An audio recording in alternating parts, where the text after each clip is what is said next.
Hello guys, welcome back. This is Sakshi. तो जैसा कि हमने शी हल्क के पहले एपिसोड के लास्ट में देखा था कि कोर्ट रूम में ही जेनी शी हल्क में बदल गई थी और उस छपरी इन्फ्लुएंसर टैटियाना को एक ही पंच में नॉकआउट कर दिया था। अब जेनी पहली बार सबके सामने पब्लिकली शी हल्क में बदली थी तो ये लोगों के लिए ब्रेकिंग न्यूज बन गया था कि जब कोर्ट में टैटियाना ने हमला किया तब एक सीधी सादी दिखने वाली जेनिफर नाम की अटर्नी हरी भरी रंग में बदल कर बड़ी हो गई, बिल्कुल हल्क की तरह, और उसने कोर्ट के ज्यूरी मेंबर्स की जान बचाई, जिसके लिए उसी ज्यूरी का एक मेंबर शी हल्क को थैंक्स बोलता है और यहीं पर लोग उसे शी हल्क का नाम देते हैं। जेनिफर जिस भी क्लब और बियर बार में जाती थी वहाँ पर सिर्फ शी हल्क का नाम गूंजने लगता है। जेनी के लिए काफी अननोइंग था कि लोग उसे शी हल्क के नाम से बुला रहे थे, पर निकी उसे समझा देती है कि ज्यादा सोचो मत, बस मोमेंट को एंजॉय करो। तो जेनी शी हल्क में बदलकर बाहर में आती है जहाँ पर उसका वेलकम सभी लोग बड़े जोर शोर के साथ करते हैं। शी हल्क और निकी दोनों मदिरा का सेवन करने लगी थी और शी हल्क को अपना सुपर हीरो वाला नाम पसंद नहीं आया था क्योंकि उसका ये नाम हल्क की परछाई की तरह लग रहा था। तभी वहाँ पर डेनिस आता है। डेनिस जेनी से जलता था तो वो उसे ताना मारता है कि उसके इस सुपर हीरो वाले अवतार की वजह से वो केस जीती है। जब डेनिस को जैन अपनी शी हल्क बनने की कहानी नहीं बताती तो डेनिस को इसमें नेपोटिज्म की गंध आती है क्योंकि वो जानता है कि जैन का भाई हल्क है। डेनिस की जलन को निकी नोटिस करती है और उसे डांटकर दूर भगा देती है। निकी को शी हल्क की वजह से फ्री ड्रिंक मिली।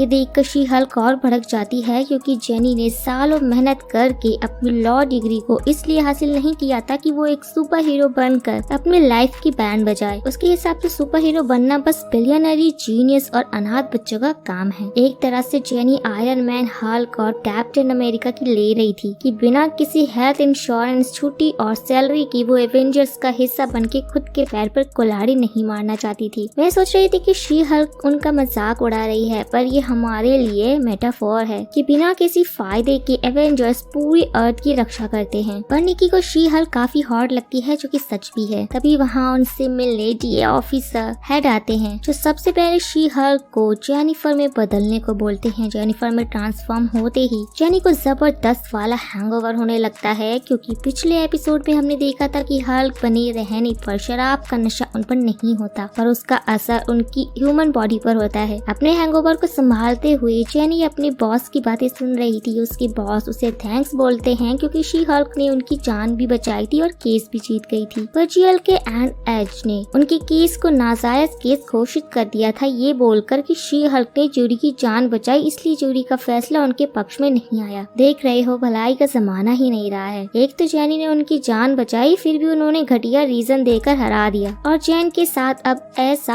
हमेशा ही होता रहेगा, इसलिए उसके बॉस भी उसे जॉब से निकाल देते हैं। इसे बोलते हैं खाया पिया कुछ नहीं, ग्लास तोड़ा 12 आना। बेचारी जैन जॉब जाने के बाद कई सारे लॉ फर्म में अप्लाई करती है। डिग्री और टैलेंट होने के बाद भी उसे कोई भी अपॉर्चुनिटी तक नहीं देता क्योंकि वो अपनी कंपनी में ऐसी वकील नहीं चाहते थे जिससे लोग हमेशा घूरते रहे। बीच में हल्क भैया भी अपनी छोटी बहन को कॉल करके उसके हाल चाल के बारे में पूछते हैं, पर जैन तो अपनी लाइफ को सही ट्रैक पर लाने में सुपर बिजी थी। जैन का भी मेंटल ब्रेकडाउन हो रहा था और वो तो कोई स्टार्टअप शुरू करने के प्लान में थी, पर उसकी बेस्ट फ्रेंड निकी हमेशा की तरह उसके साथ थी और उसे हौसला दे रही थी कि बहुत सारी कंपनी से जो उसे जॉब पर रख लेंगी। तभी जैन को फैमिली डिनर पर आने के लिए इन्विटेशन मिलता है। फैमिली डिनर यानी कि घर के सभी लोग साथ में खाना खाते हैं। हमारे इंडिया में तो ये नॉर्मल बात है क्योंकि हम रात का खाना अपने परिवार के साथ करते हैं, पर ऐसा बाहर नहीं होता। जैन के पास जॉब नहीं थी तो उसे डर था कि उसके अंकल आंटी उस पर ताना जरूर मारेंगे, इसलिए वो निकी को भी अपने साथ चलने को बोलती है। पर निकी की आज डेट थी इसलिए वो जैन के साथ डिनर पर नहीं जाती। रात में घर आने पर जैन के पेरेंट्स उसका अच्छे से वेलकम करते हैं। हम पहली नजर में ही गेस कर लेते हैं कि जैन और उसके फादर मॉरिस का रिलेशन बहुत अच्छा है। वेल तो जैन के पेरेंट्स ने सभी को वार्निंग दे दी थी कि जैन की जॉब के बारे में कोई बात नहीं करेगा। यही हम ब्रूस और जैन की तीसरे जीनियस कजन चैट से मिलते हैं जो जैन को देखते ही उससे पूछता है कि उसकी नौकरी क्यों चली गई। दरअसल चैट थोड़ा स्लो है, इसलिए मॉरिस के मना करने के बाद भी चैट ने जैन से वही सवाल किया जो उससे पूछने को मना किया गया था। वैसे चैट का प्रमोशन हुआ है,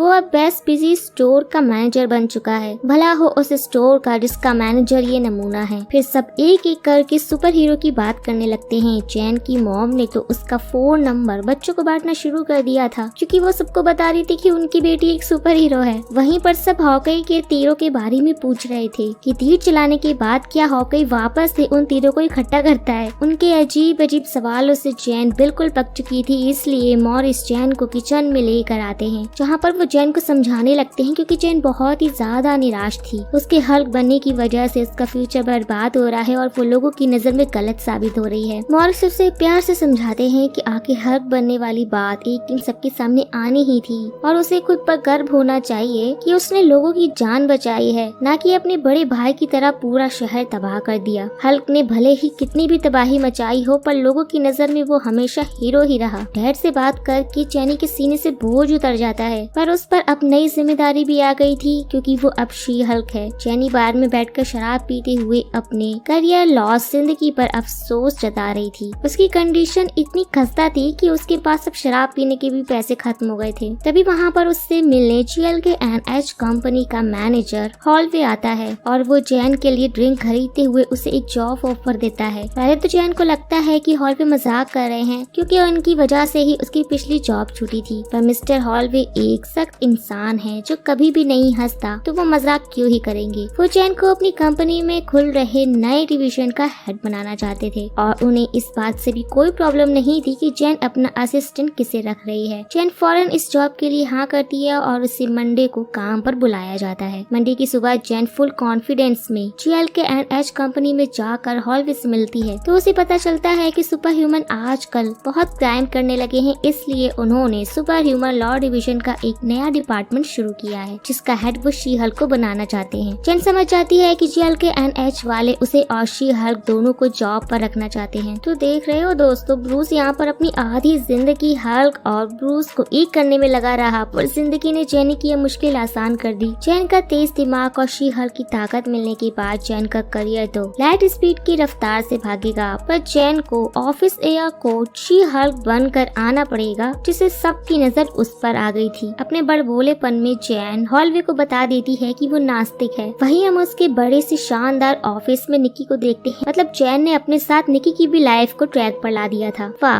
दोस्तों, तो जैन जैसी। निक्की को इस बात से कोई फर्क नहीं पड़ता था कि कंपनी वालों ने जैन की जगह शी हल्क को अटॉर्नी रखा है, क्योंकि जैन उसे शी हल्क में ज्यादा अच्छी लगती थी। तभी वहाँ उनसे मिलने कंपनी का एक एम्प्लॉय बग आता है जो शी हल्क के लिए वेलकम गिफ्ट लाया था, जिसमें उसने बिल्डिंग के ब्लूप्रिंट पर सबसे अच्छे टॉयलेट को मार्क किया था। ये बग अपने नाम की तरह ही अजीब था। इन सब नमूनों से मिलने के बाद जैन को मिस्टर हॉलवे से पता चलता है कि एमिल ब्लॉन्स्की को रिहा करवाना ही उनका पहला केस है। मैं आपको बता दूं कि एमिल का दूसरा नाम एबोमिनेशन है, और आपको तो पता ही है कि थानोस अंकल के पहले हल्क को टक्कर देने वाला सिर्फ एबोमिनेशन था, इसलिए एबोमिनेशन का केस सुनकर जैन के चेहरे का रंग उड़ गया था। पर हॉलवे के अनुसार जैन को ये केस लड़ना ही होगा, नहीं तो उसकी ये नौकरी भी चली जाएगी। एबोमिनेशन भी यही चाहता है कि उसका केस शी हल्क लड़े, तो हॉलवे की बात मानकर जैन को पिछले गिले शिकवे मिटाने पड़ते हैं और वो एमिल से मिलने के लिए जेल में जाती है, क्योंकि ये बहुत बड़ा हाई प्रोफाइल केस है।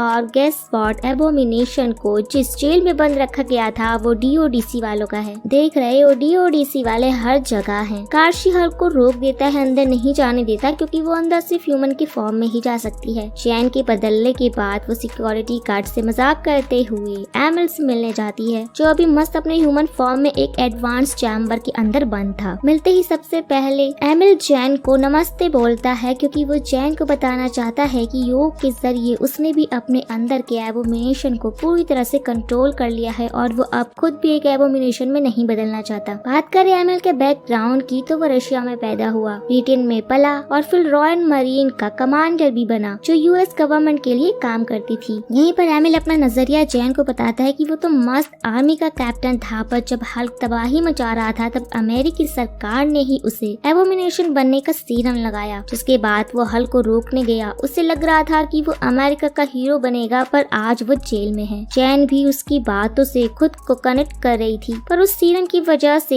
एमिल ने तबाही मचाई थी। पर सच्चाई तो हम जानते हैं कि वो झूठ बोल रहा है। ये कोई सीधा साधा इंसान नहीं है, वो एबोमिनेशन बनने के पहले से ही बहुत बड़ा वाला पागल था। वहीं पर एमिल अपने 7 दोस्तों का भी जिक्र करता है, जिनसे वो यहीं जेल में प्रिजन पेन पार्क प्रोग्राम के तहत मिला था, और अब वो आजाद होकर उन्हीं 7 दोस्तों के साथ शांतिपूर्वक जीना चाहता है। अब मार्वल वाले सिनिस्टर 6 के मेंबर्स को बढ़ाकर तबाही मचाने वाले हैं और ये एमिल जैन को मामू बना रहा है, नहीं तो सच में सुधर चुका है। इसका जवाब तो बस ये मार्वल वाले ही दे सकते हैं। जैन को उसने अपना केस लड़ने के लिए लगभग कन्विंस कर ही लिया था, पर अभी भी जैन को सोचने के लिए समय चाहिए था। घर पर जाकर जैन अपने बड़े भैया हल्क को कॉल लगाकर सब कुछ बताती है कि उसकी नई जॉब लगी है और वो चाहते हैं कि एबोमिनेशन यानी कि एमिल का केस वो लड़े। हल्क उससे कुछ बोलना चाहता था, पर जैन डरी हुई थी कि हल्क उसे एबोमिनेशन का केस लड़ने से मना ना कर दे, इसलिए वो बिना रुके हल्क को बता रही थी कि एमिल अब सुधर गया है, वो बदल गया है। हल्क उसे शांत करवाकर समझाता है कि उसे भी लगता है कि वो सुधर गया है, क्योंकि कुछ सालों पहले